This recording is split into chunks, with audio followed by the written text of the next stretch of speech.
Welcome to Our Girl Relationships. We talk about the problems people face in their day-to-day lives. Let's start with the video. I, female, 26, have been married to my husband, S, male, 24, for the past 2 years. We've both been excited to start a family early and have saved and planned to make it happen. I work in IT and he has his own auto detailing business that seems to be doing quite well. On my 25th birthday last year, we decided to try for a baby, and less than a month later, I was pregnant. It was really exciting news, and everyone in the family was excited to see it happen. Well, almost everyone. I don't know why, but for some reason, my in laws have always been a bit distant from me. Mind you, it's just the in laws, as all of S's cousins, siblings, and aunts, uncles are really nice to me and include me in a lot of family activities.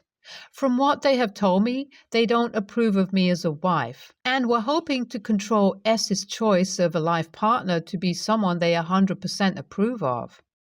On the contrary, S and I developed and nurtured our relationship without their involvement, and that ticked them off. Furthermore, I don't think they approve of us having a kid this early, and that's also a reason they don't engage with me that much.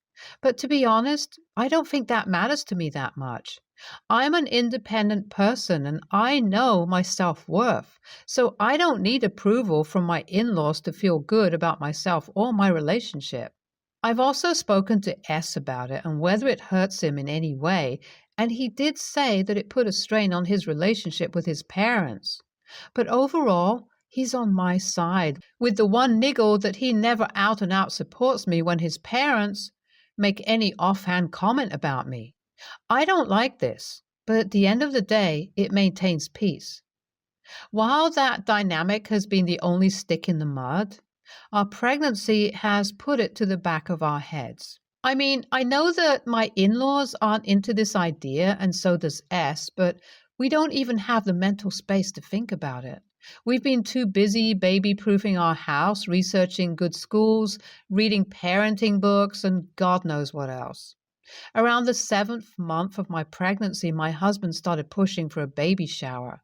He thought it would be a good way to unwind, and he said, "Babe, you deserve to be the center of attention." I was quite flattered, honestly, and I agreed to a small event. However, Hubby told me that he wanted to plan it out all by himself and give me a really good experience. This man was acting like a grade A cutie, so I told him to surprise me. Well, S spent like 2 whole weeks planning this baby shower. I would often see him looking up venues, planning, budgeting, and even mulling over the idea of closing down his whole shop for a day to have the party. I knew he was pulling out all the stops, and I was excited to see the results. He finally told me that he'd have it on the last day of February, and I could tell he was proud of whatever he had planned.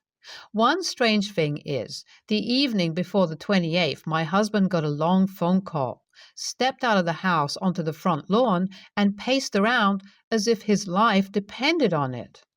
I was peeking at him through the window, and I could tell that it was getting pretty heated. Once he came back inside the house, I could tell that he was visibly upset about something. And when I asked him about it, he said, "Babe, I don't want to talk about it." As much as I wanted to know, I respected his privacy and knew that he would tell me later if it came to that. Besides, his mood perked up by the time we had dinner. Unless he's a great actor, ha ha, and I put my mind to rest. On the day of my baby shower, my husband had already left the house by the time I woke up, having made me breakfast with a note telling me to be at his garage by noon. I was a little confused, I'll be honest, because I would have preferred showing up at my baby shower with my husband. But maybe he had some romantic gesture in mind. Guys tend to be a little tone deaf about this stuff anyways. When I showed up, my expectations were exceeded by a lot.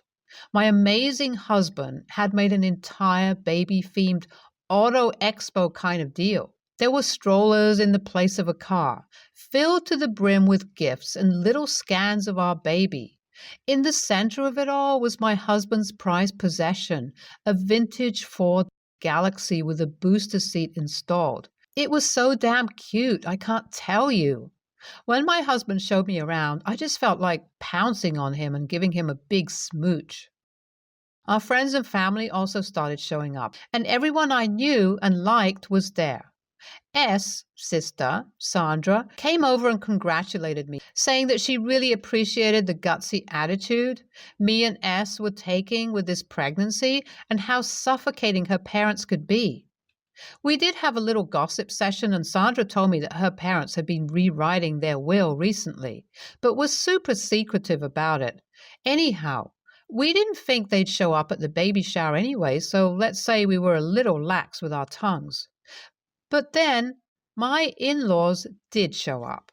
Mother-in-law was looking around judgmentally, and father-in-law looked like he didn't want to be there.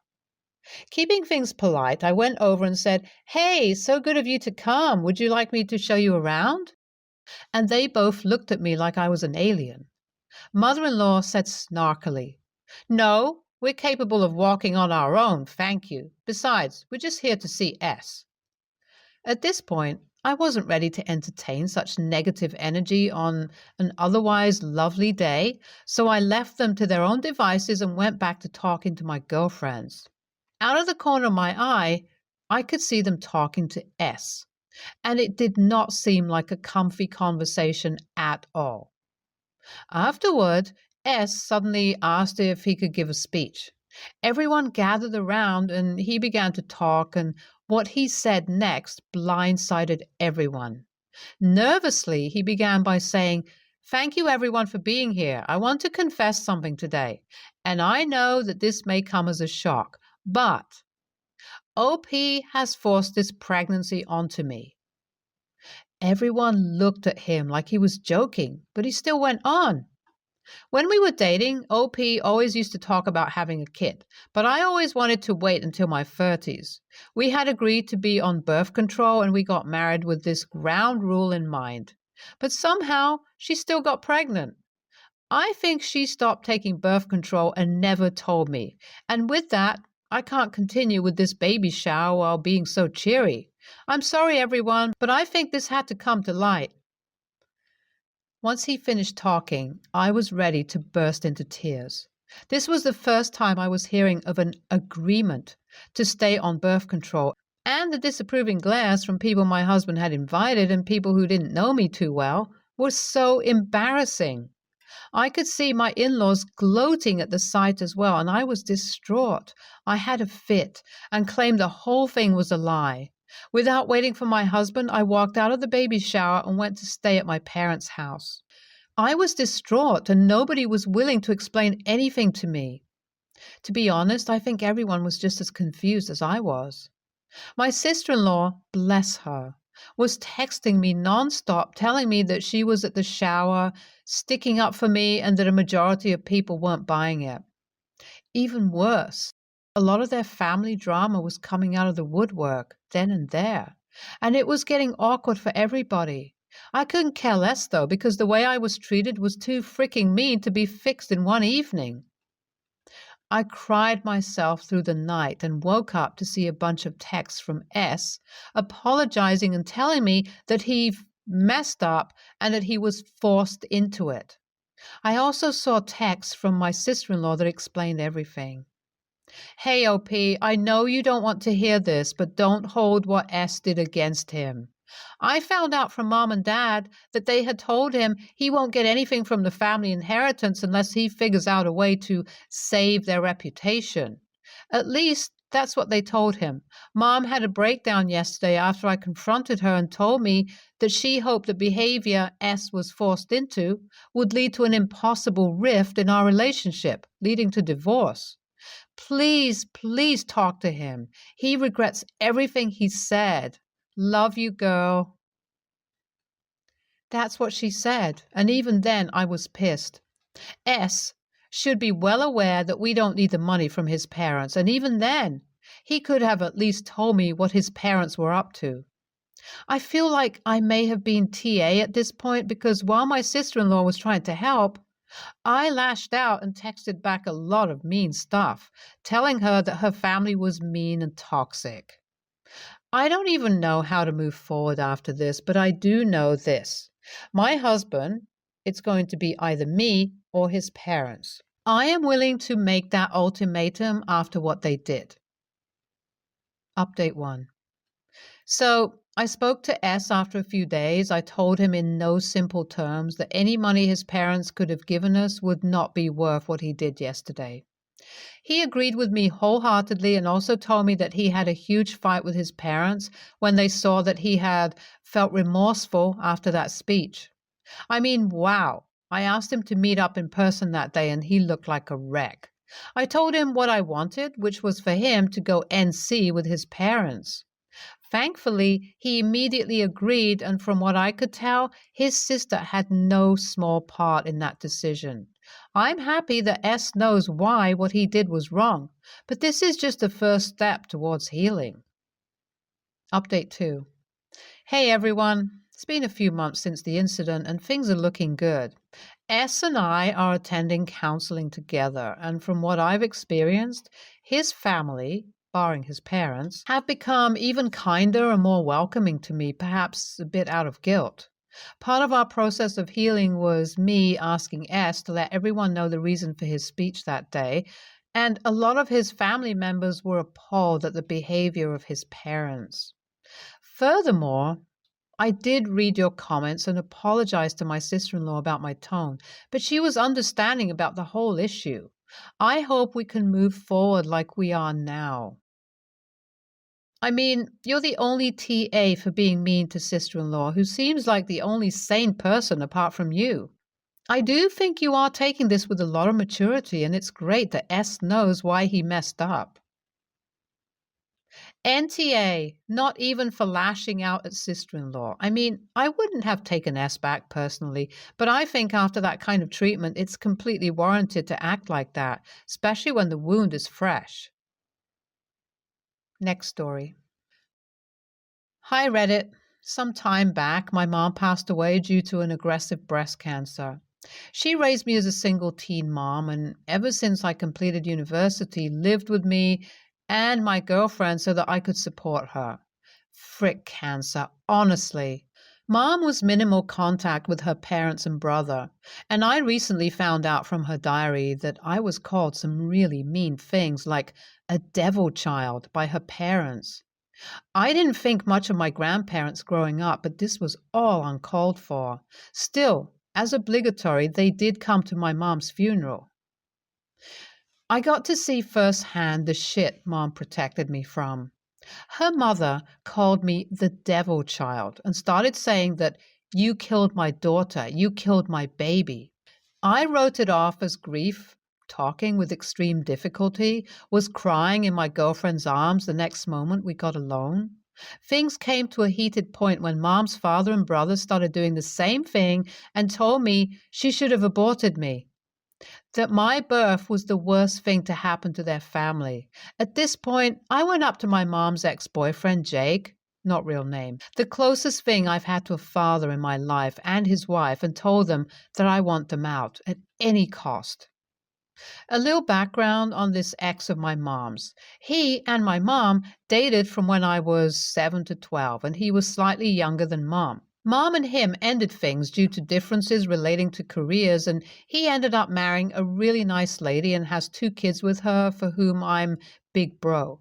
They know I'm not their biological brother, but they respect and love me as if I'm one. And during this entire time with Mom in hospice, this family of 4 has been the greatest support system I could hope for, along with my girlfriend's family. Jake obliged and instructed security to escort Mom's parents and brother out. In protest, a lot of others in my mom's family also walked out, and those of these relatives on social media called me out on depriving my grandparents from grieving their daughter. A few of the moderate ones understood that I'm not in the best state with everything going on as it is, and said that while I did overreact, it was understandable. And the rest are completely on my side, calling them out on their BS and giving me psychological trauma by what they said during the funeral. The entire situation was kind of turned into one where the extended family is divided between me, the devil child, and them, who apparently, according to their supporters, are angel grandparents to mom's brother's kids. This entire situation has been very hard on me, and I haven't recovered well, and I feel like I overreacted on this one. Jake, his wife, girlfriend, her parents, and mom's cousin disagree, but I kind of feel like an a-hole. So, Reddit, AITA, edit. A small clarification that I'd hoped wouldn't be needed. My mom was not loved by her parents and brother. She was kicked out of parents' house when she refused to give me up. Mom's uncle took her in and helped take care of me with his wife for about 3 years while mom finished high school and got herself through community college. Her uncle and aunt were grandpa and grandma to me, though they are not with us anymore. The minimal contact remained at Grandpa's insistence due to his religious belief that some unity in the family must remain. According to Mom's journals, Grandpa and Grandma took Mom and me in due to their religious devotion, and Grandpa was quoted to say, "I will take my sister's sin upon me to repent," something along those lines. Mom's cousin from Grandpa and Grandma is busy convincing everyone that what I did was justified, as he knew what happened 24 years ago. NTA, let me emphasize one thing very clearly: you did not overreact. Everyone's emotions are all over the place during a funeral, but what they did is completely unacceptable, and you were absolutely justified in kicking them out. No one needs that kind of toxicity caused by grief or otherwise. Sorry for your loss. Next story. Hello, Reddit. I wanted to start by saying that English is not my first language, so I might make some spelling mistakes. I, 29, female, have a little sister, 25, female, who still lives at my mother. My parents are separated, dad remarried, but not mom. It's quite normal where I live to stay late with your parents, especially with the energy crisis now. I live with my boyfriend in a co-location. Since I was a teenager, my front teeth are very crooked, but the moment I should have put on braces is when my parents split up and they were not taking care of us. I had to take care of my sister and half-sister, 3, when I was 12, oldest daughter privileges. They did get better a few years ago, but I was almost an adult and it would not be reimbursed anymore. So last year, I took it upon myself to see if I could do it now. I really struggle with my image now, never open my mouth more than I need to talk, etc. I just want to be able to smile, and I can do it, but it's going to cost me more than $5,000. So I tried to save as much as I can, but due to COVID, then the energy crisis, the place where I worked went into bankruptcy, and I had to dip a lot into my savings. My parents said they would help me with 1,500 euros each, since it's their fault they didn't do it sooner, and they paid for my sister's braces, and I'd have to come up with the rest of it. The issue is I learned that my sister, who is shopping addicted, by the way, if you have some advice on how to help her, that'd be great, owes my mother more than 6,000. So my mom can't help me right now, and my dad won't help me until my mother can, but I don't know if she will see her money again one day, to be honest. Well, a few days ago, my sister mocked me when I smiled, saying I really should fix that my boyfriend is going to leave me, and that I'm horrible, that she's ashamed to say I'm her sister. As I said, I've already been struggling with my image since I was 12. This isn't the first time she mocks me, so she has a big part to play in it, and this time I lashed out. I told her she's a freaking toxic, mean, useless leech to everyone. I could do it. But thanks to her shopping addiction and irresponsibility, I couldn't. And some other merry-making choices of words that sent her into oblivion. She started to cry, of course, and says I'm AH for being so mean to her. So AITA? Edit. Some clarifications. I didn't ask my parents to pay. They offered when I talked about it. I did have some savings and a job since I got out of school, but with the energy crisis, cost of life is becoming so high. Energy bills going almost 10 times. A lot of commerces are closing since they can't pay anymore, and it's been harder and harder to find a job. There's like 5 million unemployed people for 350,000 job offers. It's really bad. NTA for getting mad at your sister's remark. It was mean. But it's not her fault you can't get your teeth fixed. Your parents are the ones who never fixed them when you were younger. Your mother is the one who enables your sister's compulsive spending habit by funding her.